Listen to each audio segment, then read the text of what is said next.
I just realized that all of the videos that I made for IELTS are in English. So I think I need to make one or two videos in Bangla because a lot of people are really questioning my nationality, which is kind of very funny to me. Yes, I am a Bangladeshi person and I am a student from Bangla medium. I am not a student from English medium. Okay, so today's topic is about mock test versus real main IELTS exam. আচ্ছা, এখন বাংলায় switch করি। আমাদের অনেকের ধারণা থাকে যে যতগুলো মক টেস্ট দেওয়া যায় ওইটা তত বেশি ভালো মেইন এক্সামের জন্য, কিন্তু আসলে ব্যাপারটা সেরকম না। মক টেস্টগুলো যে কোনো কোচিং সেন্টার থেকেই দেওয়া হোক না কেন, মক টেস্টের কোয়েশ্চেনগুলো সচরাচর একটু বেশি কঠিন করা হয়। আর মেইন রিয়েল যে এক্সামটা হয় আইএলসের, সেখানের কোয়েশ্চেনগুলো যদি অ্যানালাইসিস করা হয়, সবচেয়ে বেশি তার স্ট্যান্ডার্ড ফর্ম হচ্ছে ক্যামব্রিজ আইএলস একাডেমিক বইয়ের যে কোয়েশ্চেন প্যাটার্নগুলো থাকে সেটা হচ্ছে অনেক বেশি সিমিলার। সো আমার মনে হয় যে যারা মক টেস্ট দেওয়ার পর কম মার্কস পাচ্ছে তারা অনেক বেশি ডিসঅ্যাপয়েন্টেড হয়ে যায়, কিন্তু এটা হওয়ার কোনো কারণই আমি দেখি না, কারণ মেইন কোয়েশ্চেন যেটা আইএলসের হয়ে থাকে সেটা ক্যামব্রিজ এর স্ট্যান্ডার্ড ফর্মে হয়ে থাকে। আর মক টেস্টগুলো সচরাচর কঠিন করা হয় যাতে স্টুডেন্টরা আরও মোটিভেটেড হয়, যাতে তারা আরও বেশি পড়াশোনার দিকে ফোকাস করে। আমি যখন আমার ফার্স্ট মক টেস্ট দিয়েছিলাম তখন আমার রিডিংয়ে এসেছিল 6, কিন্তু মেইন এক্সামে আমার রিডিংয়ে আসে 9, which is very interesting for me.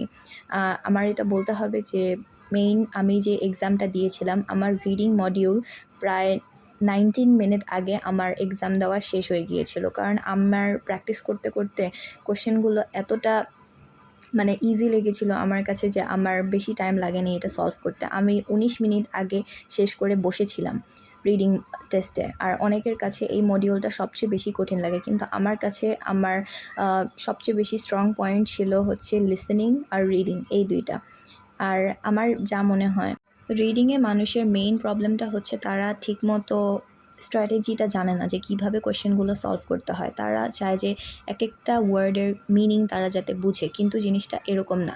প্যাসেজটার overall meaning বুঝলেই জিনিসটা অনেক বেশি ইজি হয়ে যায়, কয়েকটা টিপস ফলো করলেই জিনিসটা অনেক বেশি ইজি হয়ে যায়, কিন্তু মানুষ এই জিনিসটা করতেই চায় না। তারা জানেই না যে কীভাবে আসলে পড়তে হবে, তারা জাস্ট পড়ে যায় without any kind of tips, without following any instructions.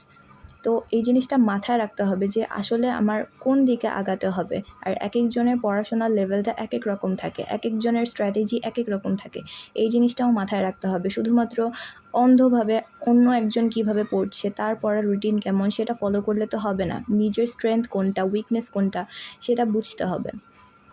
আরেকটা জিনিস হচ্ছে যে মক টেস্টের ক্ষেত্রে দেখা যায় অনেকগুলো কোচিং সেন্টারেই তাদের হেডফোনসের কোয়ালিটিটা ভালো হয় না, কিন্তু মেইন এক্সামে এই প্রবলেমটা আবার ফেস করা হয় না, যেটা আমার কাছে মনে হয়েছে। কারণ মক টেস্টে যেই হেডফোনসগুলো ইউজ করা হয় রিয়েল এক্সামে সেই হেডফোনসটা ইউজ করা হয় না।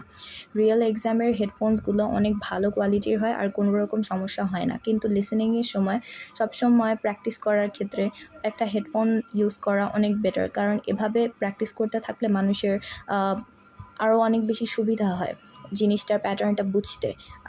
তো যারা মক টেস্টের রেজাল্ট দেখে অনেক বেশি ডিসঅ্যাপয়েন্টেড হয়ে যায় তাদের আমি বলবো যে যদি রেজাল্টটা আপনাকে ডিমোটিভেটেড করে তাহলে আপনার উচিত নিজে নিজেই প্র্যাকটিস করা, নিজে নিজেই প্র্যাকটিস করতে থাকা, কারণ এটাই আপনাকে অনেক দূর পর্যন্ত এগিয়ে নিয়ে যাবে। আমি আমার পুরো আইএলস জার্নিতে জাস্ট 2টা মক টেস্ট দিয়েছি। একটা যেটা বললাম ফার্স্ট, আমি সেটা পেপার বেসডে দিয়েছিলাম, কারণ তখন আমি ডিসাইড করিনি যে আমি কম্পিউটার বেসড এক্সাম দিব। তো আমি সেটা দিই, আমার মার্ক অনেক কম আসে বলতে গেলে। আমার লিসেনিংটা আমি অ্যাটেন্ড করতে পারিনি কারণ আমার দেরি হয়ে গিয়েছিল। আমার রিডিংয়ে 6 আসে আর রাইটিংটার অবস্থা অনেকই খারাপ ছিল, রাইটিংয়ে আমার 5.5 আসে, কিন্তু মেইন এক্সামে আমার রাইটিংয়ে কিন্তু 7.5 এসেছে।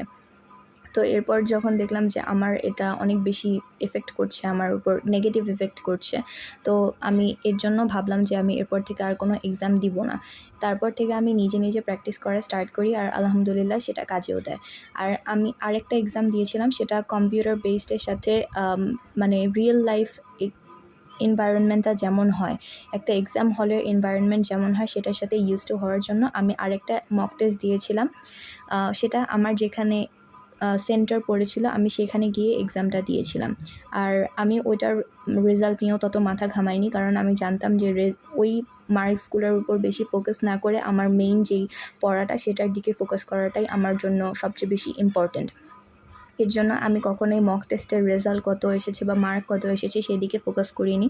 আমি ফোকাস করেছি যে আমার প্রবলেমগুলো কোন দিকে হচ্ছে, তারপর সেগুলো আমি অ্যানালাইসিস করেছি যাতে সেই জিনিসগুলো আমার আর ভুল না হয়। তো আমি এজন্যই বলবো যে যারা মক টেস্টের রেজাল্ট নিয়ে অনেক বেশি চিন্তিত যে আমি এত কম পাচ্ছি কেন, মেইন এক্সামেও কি আমার সেম মার্ক আসবে নাকি, অনেকে দেখলাম এই রেজাল্টের জন্য তারা তাদের এক্সামের ডেটটা পর্যন্ত পিছিয়ে দেয়। এরকম করার কোনো দরকারই নেই। যদি দেখেন যে আপনার মক টেস্টের রেজাল্ট ভালো আসছে না, আপনার দেখতে হবে আপনার ভুলগুলো কোথায় হচ্ছে। আপনি সেই ভুলগুলো শোধরানোর জন্য আপনার যা করা লাগে আপনি সেটা করেন। আপনার মেইন এক্সামের কোয়েশ্চেন আপনার কাছে অটোমেটিকলি ইজি লাগবে যদি আপনি অনেক হার্ড কোয়েশ্চেন দিয়ে প্র্যাকটিস করেন। আর আপনি কয়টা মক টেস্ট দেবেন এটা সম্পূর্ণ আপনার উপর ডিপেন্ড করে। আপনি যদি অনেকগুলো মক টেস্ট দিতে থাকেন এর মানে এটা না যে সেটা আপনার স্কিল ডেভেলপ করতে অনেক বেশি হেল্প করবে, যদি না আপনি আপনার প্রবলেমগুলো অ্যানালাইসিস করেন। তো এই জিনিসটাও মাথায় রাখতে হবে। আর মক টেস্টের ক্ষেত্রে আমি বলবো যে রাইটিংয়ের ক্ষেত্রে যেই সাজেশনগুলো দিয়ে দেওয়া হয়, আমার জানা মতে যে প্রত্যেকটা কোচিং সেন্টারে, মানে আমি যেখান থেকে মক টেস্ট একটা দিয়েছিলাম সেখানে রাইটিংয়ে আমার কোন জায়গাগুলোতে ভুল হয়েছিল সেটা হচ্ছে টিচারটা লিখে দিয়েছিল যে কোন কোন জিনিসগুলো আমার ইমপ্রুভ করতে হবে। তো রাইটিংয়ের জন্য আপনারা সাজেশন নিতে পারেন, সেই মানে যেই জায়গাগুলো ভুল হয়েছে লিখে দেওয়া হয়েছে সেইটার উপর আপনার ফোকাস করতে হবে, তাহলেই জিনিসটা হয়ে যায়। শুধুমাত্র রাইটিংটার দিকে ফোকাস করবেন। আর স্পিকিং মক টেস্ট যদি আপনারা কোনো কোচিং সেন্টারে দিয়ে থাকেন বা কোনো ইনস্ট্রাক্টরের কাছে দিয়ে থাকেন তো সেটাও আপনি মানে গুরুত্বের মধ্যে আনতে পারেন। কিন্তু লিসেনিং আর রিডিং এই দুটো মডিউল আপনি মক টেস্টে যত পান না কেন সেটা আপনার দেখার কোনো দরকারই নেই। আপনি নিজে নিজে প্র্যাকটিস করতে থাকেন, ইনশাল্লাহ ঠিক হয়ে যাবে। এখানে ভয় পাওয়ার মতো কিছুই নেই।